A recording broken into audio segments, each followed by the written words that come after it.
So it goes on to say, and when he had proved the loyalty of their leaders, he built fortresses and placed them in their charge, that the native Egyptians might be intimidated by them.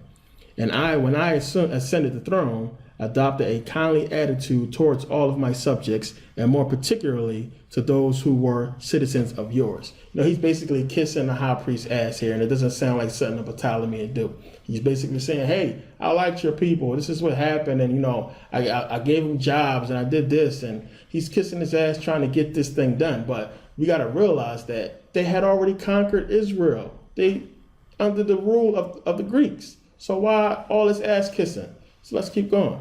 I have set at liberty more than 100,000 captives, paying their owners the appropriate market price for them.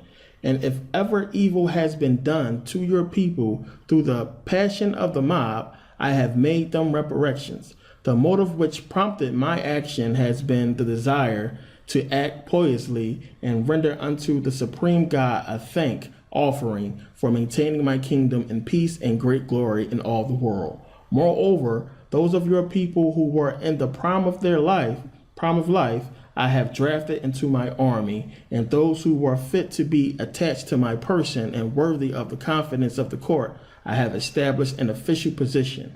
Now, since I am anxious to show my gratitude to these men and to the Jews throughout the world and to the generations yet to come, I have determined that your law shall be translated from Hebrew tongue, which is in use amongst you, into Greek language, that these books may be added to the other royal books in my library. So he's saying basically what I said, that we want this whole thing translated. But understand, for this translation, he's given up a lot. Now, if you get a chance to read the letter, I'm not going to go through the detail, but it goes in details of the wealth, all the gold and everything that he gives them for doing this. That's one thing. And 100,000 slaves he released. And he pays all the people who own slaves. Now, understand, Ptolemy II Philadelphus. Now, I may have said Ptolemy I before. I just thought about that. If I said that, understand there's a lot of information going on in my head. I'm trying to get it out fast. And let me say this also. I know I give you guys a lot of sources and I read from a lot of things, but I try to find sources online so I can show you where my information is coming from instead of giving you a lot of book references. I understand a lot of people can't afford to buy some of these expensive books. So I try to find sources, as many sources as I can, to show you guys so you can understand that I'm not just saying this. I'm not just making this stuff up, and it's not just, coming from Merkaba. It's not just coming from me. It's coming from sources and books that I've read. Now, I'm going to give you a lot of references and show you a lot of books, but I want you to be able to, hop on your phone and go online and find these references and find these sources so you can get this information as well. And not have to order a book and wait for it to come. And, by then you probably done forgot all about the whole situation. So I try to give you as many references as well. Now, that being said, Ptolemy II Philadelphus, he actually made a law basically saying that, if you don't turn in your slaves, like if you don't turn in your slaves and get this money, that if somebody snitches on you, and there will be a trial, they'll basically put you on trial. And if you are found guilty, you will become the slave of the person who snitched on you. So that's kind of crazy. So, there's a whole big debate about, what if the slaves have kids? Are you going to give us the same amount for each kid? So Ptolemy II ended up saying, yeah, we'll give you the same amount for each kid. So a lot of people was getting rich off of, these slaves, according to the letters of Orestes. It's another thing that makes it suspect, because it's like, why give up so much money? Why free 100,000 slaves, all this to get a translation when you could have just forced a translation and, you could have just made them do a road translation and then got, a Jew snitch or got somebody who actually spoke Hebrew to validate it. But he gives up so much.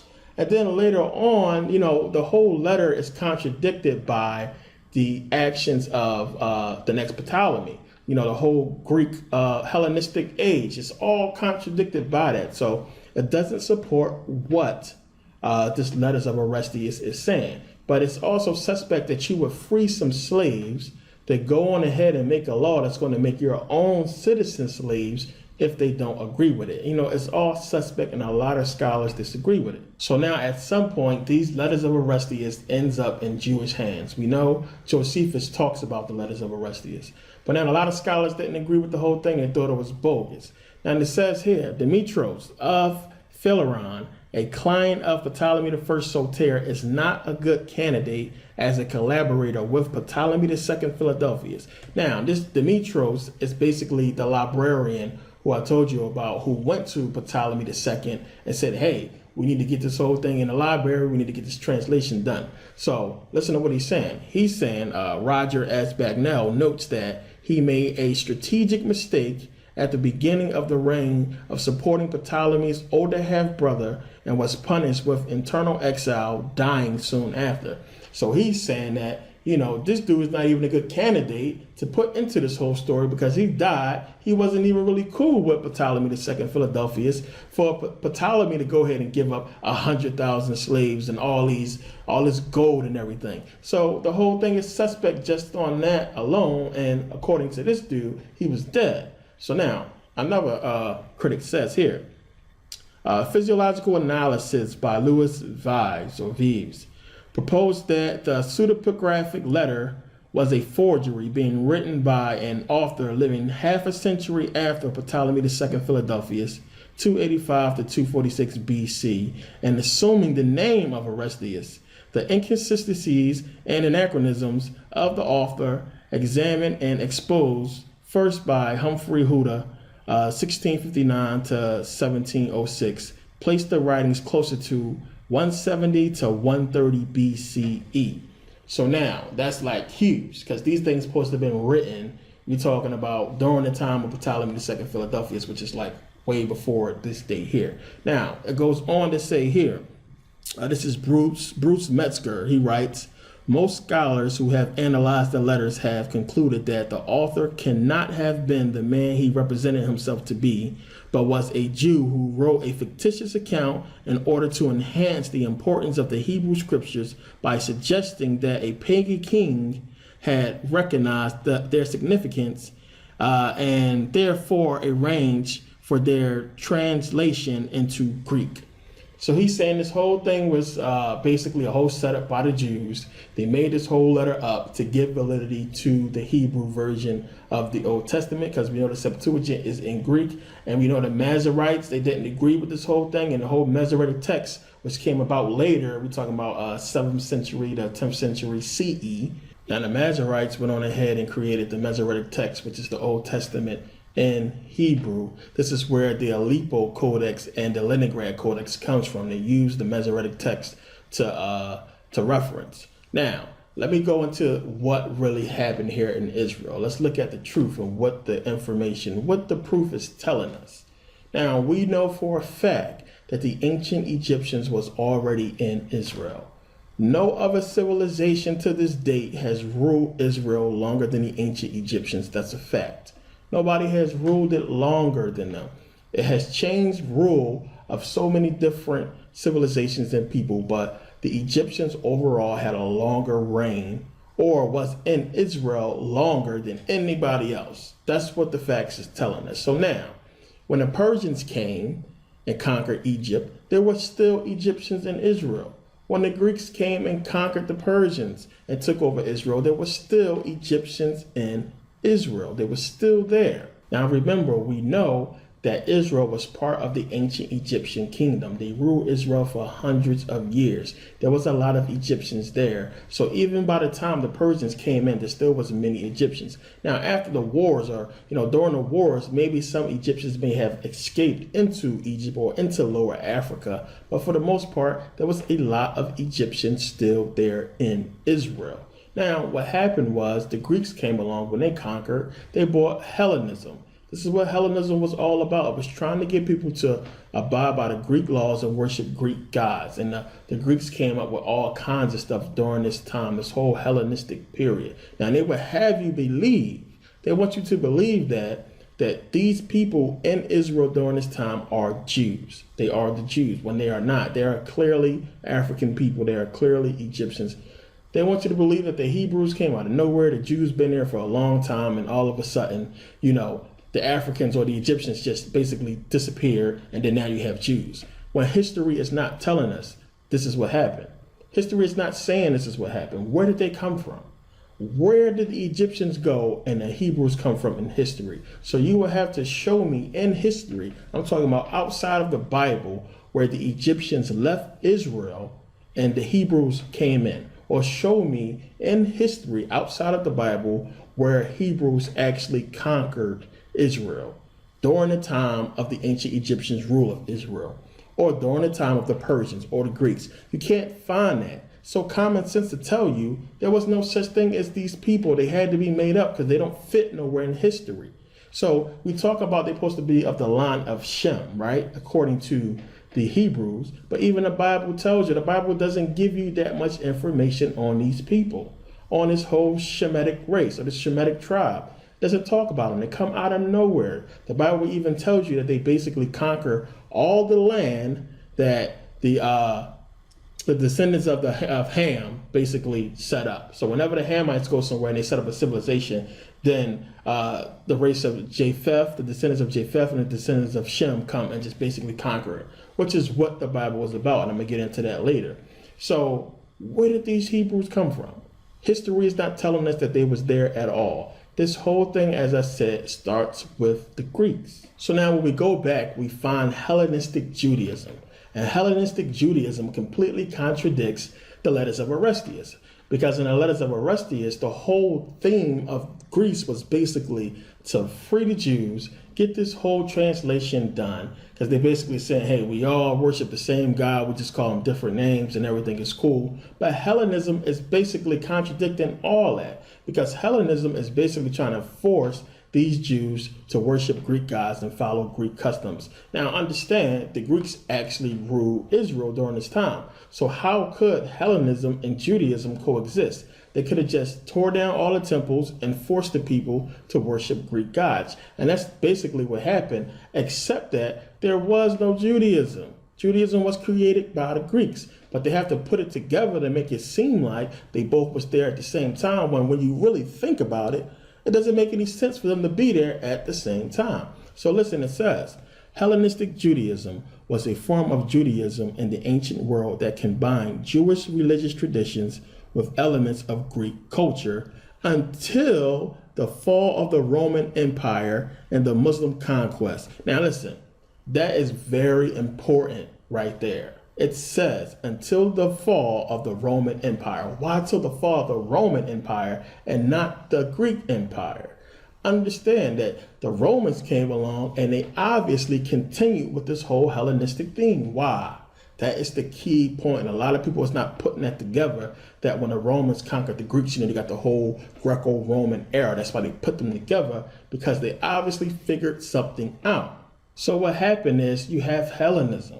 So what is Hellenism? What is this whole Hellenistic rule? You have the Greeks trying to force a culture onto a people. So if you're trying to force a culture and a religion onto a people and you are the ruling elite, why would you allow those people to practice their own religion when you're trying to get them to practice yours? So it don't make sense for Hellenism to allow Judaism to exist when the Greeks are the rulers, if you understand what I'm trying to say. So it doesn't make sense that this whole Judaism was going on, because Hellenism was a religion. They had a Hellenistic religion, and it was the worship of Greek gods and Serapis. So let's go here and check this out. It says Hellenistic religion.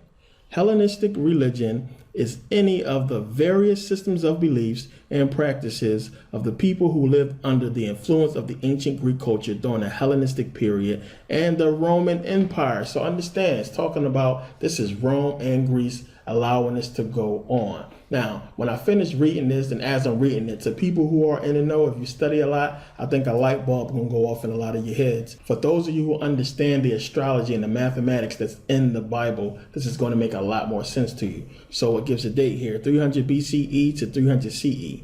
There was much continuity in Hellenistic religion. The Greek gods continued to be worshipped, and the same rites were practiced as before. So if they practicing the same things, they practicing worshiping the Greek gods. So why would they allow Judaism to continue? It didn't exist yet, obviously. Change came from the addition of the new religions from other countries, including the Egyptian deities, Isis and Serapis. And we know Serapis was basically created by Ptolemy. and the Syrian god of Atargatis and Hadad, which provided a new outlet for people seeking fulfillment in both the present life and the afterlife. The worship of Hellenistic rulers was also a feature of this period, most notably in Egypt, where the Ptolemies adopted their early pharaonic practice and established themselves as god kings.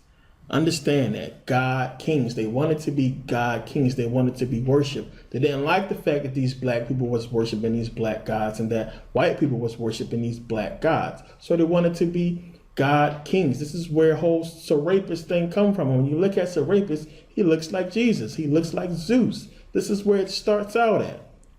Elsewhere, rulers might receive divine status without a full status of a god.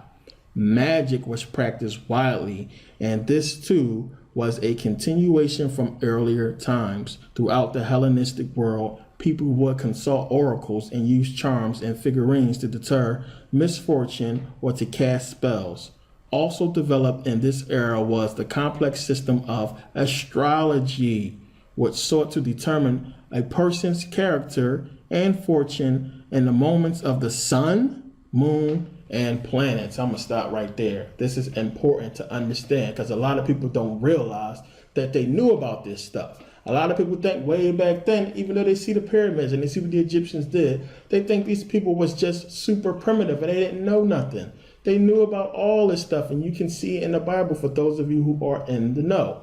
You know what's there. You know what Genesis is talking about. You know what Adam and Eve is really about. And I'm going to get into that. So it's showing you that these people knew about this. They understood what was going on. And it was trying to get these people in Israel to worship these gods. But obviously they were not. So what did they do? They created the Old Testament and forced this whole religion on these people. Since you know about Serapis, since you know about Zeus and everybody like that, we're going to have to get some of these black leaders who basically are in Israel. We're going to have to bring them to our side and get them to teach this whole thing to the other people to get them to learn this whole Old Testament. That's how it started. Whether you want to accept it or not, and I'm going to continue on and get into more proof, more sources and everything, but that's what happened because they wouldn't accept Serapis. They wouldn't accept them. They wouldn't accept Zeus. They wouldn't accept none of this stuff. Which is why you find Greek mythology in the Old Testament, as I was showing you before. We're going to switch it up, and we're going to create this whole religion, and we still going to get y'all to worship it. We're going to force it on y'all. We just ain't going to tell y'all what it is. Now, another people who I don't want to forget is the Assyrians and the Babylonians. We know, just like the Ionians, just like the Canaanites, that the Assyrians and the Babylonians was coming into Egypt, coming into Israel, and trading with the Egyptians. We know this because we have the artifacts to prove it. When you look at all these artifacts and you start going through them, you can see the Egyptian influence. You can see we have artifacts from these people in abundance. Look at this Eye of Horus. This is made by an Assyrian, but we know it's Egyptian. So it proves that they were coming in there and they were learning from the Egyptians, and the Egyptians was influencing them in many ways. Look at the writing, look at the carvings in the stone. So they was picking up a lot. Now, we know that the Assyrians and the Babylonians was in Israel because we found artifacts that was attributed to the Assyrians and the Babylonians in Israel. The only artifacts we don't find is artifacts of the Hebrews. We have all of these artifacts that we can point towards the Egyptians, towards the Babylonians, towards the Assyrians, but nothing for the Hebrews. But since they know that the Assyrians and the Babylonians was in Israel, they got to try to attach themselves to the Assyrians and the Babylonians. So that's why we find them in the Bible, and it's talking about the Assyrians taking the Hebrews and deporting them to Mesopotamia or deporting them to Babylon. But let's get real. What is really the Assyrians and the Babylonians? You're basically talking about North Mesopotamia, South Mesopotamia. We're talking about the same people. We're talking about the Assyrians and the Babylonians in the same area, which is basically modern day Iraq. Now, the Jews always try to attach themselves to a people, or the Hebrews in the Bible is always attaching themselves to a people that we know existed, that we have proof of their existence. They do this to try to give validity to themselves, but we can never find them. So they're always attaching themselves from people, from person to person to person, but somehow never leaving any trace. They try to do this to give validity to their story, but it's all bullshit. So now we know eventually the Greeks got the people in Israel to accept this doctrine. They got them to accept this whole Judaism. But as the religion began to spread into places like Syria and other places, what happened? The whole war broke out between them and the Romans. And we know the Romans won and conquered the Greeks. This began this whole Greco-Roman era. Now, we don't know if the Romans knew what was taking place with this whole Hellenization going on in Israel. We don't know if they knew about the doctrine straight away, but at some point they figured it out because they let Hellenization continue. We know it continued under the Romans. Now, why would they do that? So a lot of people would say that, well, Hellenization and the whole Judaism was separate, but we know it cannot possibly be separate, because if you're trying to push a religion onto a people, you're not going to let them have a religion of their own, as I said before. But the Romans allowed this whole thing to continue. Now, the one thing the Romans did, because they were smart, was like, well, you can't just have these people in Israel believing in this doctrine. We got to get everybody else. So they got to get their own people. You got to get the Greeks to start becoming Jews and believing in this whole Jewish doctrine. So Judaism spread into Greece, of course. Now we know today the oldest Jewish synagogue in the world is in Greece. It's in Delos, Greece, and it dates back to 150 to about 120 BCE. So we know that was around the time when the Romans was conquering the Greeks. Now, the whole thing you got to remember is this. The Old Testament they was using back then is not the same as the one we have today. It was completely different. Now, this is the reason why when they show you the Dead Sea Scrolls, they don't give you a complete version. They give you a bunch of fragments and a bunch of little shards and papers saying that this is all we have. They found over 800 manuscripts in those caves, and they can't give you a complete copy of the Old Testament because it's different from the one you have today. Now, we know about the Jewish war that Josephus writes about. The reason why that war started is because the Jews in Israel believed that their doctrine was being fulfilled, that their prophecy was coming true, and they had a warrior that was going to lead them to victory against the Romans, or against their oppressors, who happened to be the Romans. So they attacked the Romans, and we know what happened. Titus Flavius destroyed the Jewish temple, and he left with a bunch of their writings, and he left with a bunch of basically war trophies, and that's why the Arch of Titus is in Rome today, depicting what happened back then.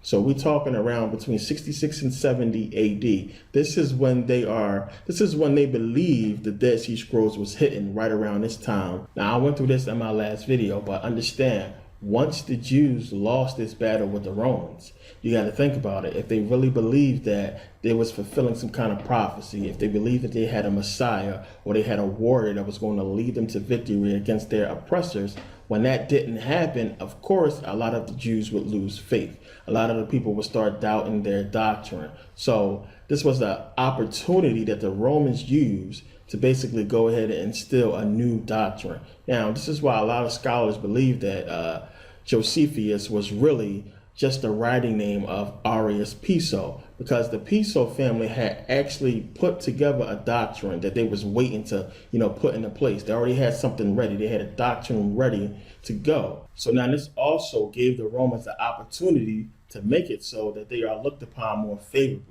So we know that the Caesars wanted to be worshipped as gods. We know that the Greeks wanted to be looked upon more favorably as well, because they came up with the Old Testament and it was getting ready to come up with the New Testament. So they made it so they were both looked upon more favorably, which is why we find the Greeks and the Romans all in the New Testament. I don't know how that's not suspect to so many people when you start doing this research. That is highly suspect to me. So now what do you tell these Hebrews after their whole prophecy was not fulfilled? They was defeated. You tell them it's their fault. You tell them they messed up, they broke God's covenant, or something to that effect. So when you go on and read Hebrews 8, 6 through 9, it says, "But now hath he obtained a more excellent ministry, by how much also he is the mediator of a better covenant, which was established under better promises, upon better promises. For if that first covenant had been faultless, then should no place have been sought for the second. For finding fault with them, he saith, Behold, the days come, saith the Lord, when I will make a new covenant with the house of Israel and with the house of Judah. Now, according to the covenant that I made with their fathers in the day when I took them by the hand to lead them out of the land of Egypt, because they continued not in my covenant, and I regarded them not, save the Lord. So now all this stuff is going on between, we're talking 66 AD and about 160 AD, around the first and second century. You got this whole Jewish war happening. You got the New Testament coming into play, and everything is changing between the Jews and the Greeks and the Christians now and the Jews. Because the whole thing is, of course, a lot of these Jews did not accept this whole New Testament, which is why today we still have Judaism and Christianity. A lot of them wasn't buying into it. Now, the reason why a lot of them wasn't buying into it was because of what St. Jerome did when he created the Latin Vulgate. He changed a lot of the Septuagint. And he basically said he did so because he was trying to correct the Hebrew. Now, the Masoretes was like the biggest critics of the Greek Old Testament and New Testament. They believe it all should be in Hebrew, and nobody can really fathom why the New Testament was in Greek and Jesus was supposed to have spoken Aramaic or Hebrew or whatever. So it was suspect. So now you got to think about it in terms of, let's look at today. We got the Old Testament today, we got the New Testament. So what if somebody came out with another testament of the Bible today? Like a whole testament, and they wanted to add it on, something after our New Testament. Now, our New Testament has revelations when everything's supposed to end. So let's say this whole next testament, let's call it, comes along and, just adds this whole doctrine that says, but wait, such and such, and changes the whole Bible. This is basically what happened to the Jews. And so you can imagine back then when they got this Old Testament and they're reading it and they're into it, then they know that the Greeks are screwing them. They know that the Romans are screwing them. Then all of a sudden, this whole New Testament comes along that makes the Romans and Greeks be looked upon favorably. So now understand, all of this history is building up to something. It's all building up to something. So stick with me, bear with me. I'm going to get into all this Hebrew mess a little bit later on, but you got to understand this Old Testament part. You got to know this history in order for me to really crush this doctrine. I got to crush this Old Testament first and show you the truth behind it, because it has been changed so much. And it's one of the things that I'm going to get into in this video about how much it was changed and why it was changed, because there's a lot you have to explain about what happened in Israel. We know it obviously was full of black people. Today it's not. How did that happen? We got to understand and realize the change that occurred. We got to look at these people differently and stop looking at the Bible as its actual history and look at actual history. The Bible is not. When you go look at the Bible, you're not looking at actual history. So I got to give you this history so you can know the truth. So bear with me. I know it's long, and if you stuck with me this long in this video, you are a true scholar or a true student, and you're trying to really understand real history. I get some people that complain about the length of videos, and I look at them like, if you can't watch, a 2 hour video or a 3 hour video, even a 6 hour video, I don't see you reading books.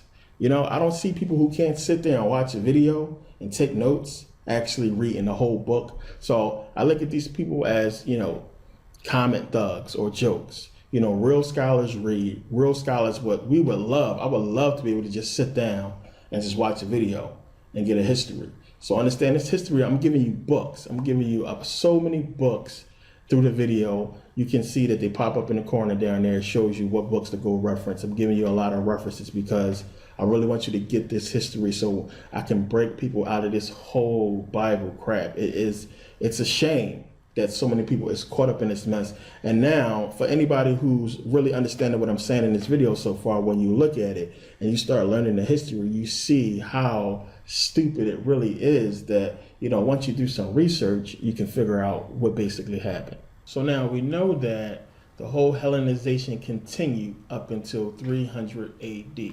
So we're talking 300 AD. This is under Roman rule. So again, why would the Romans continue Hellenization? You have Judaism, and now you have Christianity, going into full swing, basically. So why would you continue to push this Hellenization and this worship of Serapis? So now you got to understand that Hellenization was the spreading of Judaism and Christianity, and not Serapis. They took Serapis and changed Serapis into Jesus Christ. You got Serapis, but they basically took Osiris and the Egyptian god Apis and put them together and gave us Serapis, and put a white face on them to get these black people in Egypt to worship a white god, to get everybody to worship a white god. This is what they did. And they changed them into Jesus Christ. You got Jesus Christ. Jesus is basically attributes of Zeus and of the Druidic or the Druid carpenter god, Jesus. Now, the Greeks was the first to even write about the Druids, and we first heard about the Druids from the Greeks. So now this carpenter guy, Jesus is supposed to be the son of a carpenter. Yeah, that's where his name came from. It came from this carpenter god, Jesus. So now you get Christos or Christ, which they used to call Serapis, Serapis Christos. But the first mention of a Christos is from what? It's from Homer's Iliad and the Odyssey. He talks about Christos in the Odyssey on page 4 and page 252, and in the Iliad on page 23 and 186. He talks about it being oil that you put on your body when you get out of the bathtub. This is the first mention of a Christ or Christos. So now the Greeks, they also write themselves into the New Testament as being looked upon favorably. They're talking to Christ and dealing with Christ. And Christ says, no matter if you're Greek or Jew, it doesn't matter. As long as you believe in me, you can be saved. So when you read 1 Corinthians 1:23 to 23, it says, "For the Jews require a sign, and the Greeks seek after wisdom. But we preach Christ crucified, unto the Jews a stumbling block, and unto the Greeks foolishness." So the whole thing is, how are you going to get these Greeks wisdom through the Bible? And that's one of the things the Bible is about, because it teaches a lot about mathematics, especially astrology, but also physics. So when you go read Genesis 5:1, it's talking about the atom. Atom is basically the atom, not an actual man. Now, the thing is, when you read Genesis 5:1 through 2, it says, "This is the book of the generations of Adam. And the day that God created man, in the likeness of God made he him. Male and female created he them, and blessed them, and called their name Adam. In the day they were created, their name Adam." He called their name Adam, meaning, how do you call Adam and Eve Adam? Now understand, when you read Genesis 5, it doesn't even explain what happens to Eve. It doesn't even mention Eve at all. They're clearly trying to point to something here. They're talking about the atom. So now I went through this in my previous video, and I had a lot of people jump on in the comment section and say, "Oh, you're an idiot. And they didn't know about atoms, so long ago. And, you stupid." I had people talk about that. And the whole thing is, the first mention of atoms is by Leucippus, who was from Miletus. He's a Greek. He was from Ionia. He was an Ionian. This is the first mention of atoms. Aristotle is on record as going against them, saying that, they couldn't fathom something so small being so powerful. So it's on record. They knew about atoms a long time ago, way before this Bible ever came about. They knew about atoms basically before the Greeks conquered the Egyptians. They already knew about it. When you trace back, when you do the etymology on the word atom, it goes back to Greek, atomos. So they already knew about the atom a long time ago, which is why when you go and read Revelations, when it's talking about 666, it's talking about the atom. It's talking about man. 6 electrons, 6 protons, 6 neutrons creates carbon, which creates man. They knew about this already. I went into all this in that video. If you have not seen that video, that's Game the Bible and Christianity Finally Explained, watch it. I know it's long, but check the video out. It has a lot of information. So now we can start bringing this whole thing to a close and start really destroying this whole Hebrew Israelite doctrine and shedding some light on it. Now understand this. From 92 BCE all the way until 629 AD, the Persians returned and were at war with the Romans. So we're talking about when the New Testament was being written and created, Rome was at war with the Persians. They was already at war with them for hundreds of years. This is a long war that lasted. Now, also, because of the New Testament, you had a bunch of Jews leaving Roman-controlled countries. They was leaving Israel. They was leaving Syria. They was going out into the Middle East and going out into Africa and teaching Judaism. The Christians was doing the same thing as well. We also know the Jews was going into Arabia and trying to spread Judaism, because the Persian king Farouk was persecuting Jews in 460 AD. We know that the Jews was going into Yemen and persecuting the Christians, and they eventually took over Yemen, and they was persecuting Christians also in Ethiopia. Now, in around 610 is when Islam really came onto the scene and started to spread. The Muslims eventually took over in Yemen, and it was persecuting Jews all the way up until the 20th century. We know Steven Spielberg did a whole documentary on this, and I showed a little bit of it in my video about Islam. So understand that once the whole Arab conquest started, you had the Arabs going into all of these Christian and Judaism controlled places. All these Jews and Christians who was all spread throughout the Middle East and some into parts of Africa. Once Islam began to spread, the Arabs took over. So now understand, this is one of the parts I was talking about in my last video. You got to realize that the war between the Persians and the Romans ended in a status quo antebellum, which basically means a truce. So the whole thing is, you got to look at it and say, well, how is it that the Arabs was able to use the Old Testament in their Islamic doctrine? And why would the Romans allow that? Why would the Jews allow it? So now understand that the Jews had hundreds of years to spread Judaism throughout the Arab world, throughout the Arab kingdom, throughout the Levant region, into the Middle East. As I said before, we know they went into Yemen. We know that the Jews were all over the Middle East. The Christians as well. They spread into Yemen, they spread into Syria, they spread into parts of Africa, into the Middle East, and they were both spreading this doctrine. Because one, you had basically a whole sect of Jews who was against Christianity way back then. They was persecuting the Christians way back then. A lot of the stories that you read about persecuted Christians was coming from the Jews. Coming from the Jews themselves. And a lot of people got confused and thought it was the Christians persecuting Christians when it was Jews persecuting them. People was blaming it on Rome, saying, well, that came later on with the Crusades. I'm gonna get into that, when the Christians was persecuting Christians. But before that, you had the Jews persecuting Christians. So understand there was a pre-Islamic Arab conquest.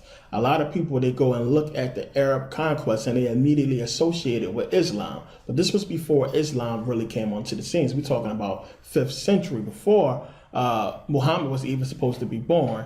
It was the Arab conquest, and it was going in and it was taking over a lot of areas that the Jews was ruling. We know they took over Yemen and they persecuted the Jews there. But when Islam came onto the scene and a lot of those Arabs started to adopt Islam, it became a whole Islamic conquest, and they conquered a lot of areas. They came into Israel, they came into Egypt, they came into the whole Levant region, and they took over so many territories controlled by the Jews and the Christians. So understand, this is where the change occurred.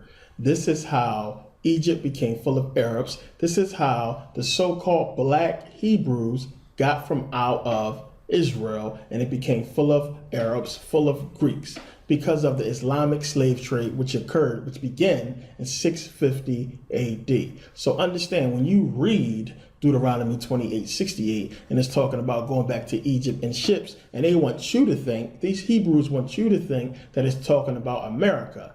How come it's not talking about the Muslims?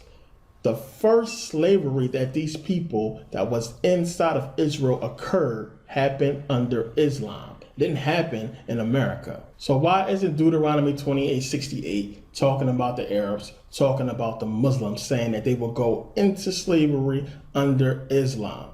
Why isn't it saying anything about that? Because the first slavery that these people endured happened under Allah, happened in Islam. And we all know this. So that's one of the things that I always point out to these so-called Hebrew Israelites, and saying, well, where's the prophecy about the Muslims?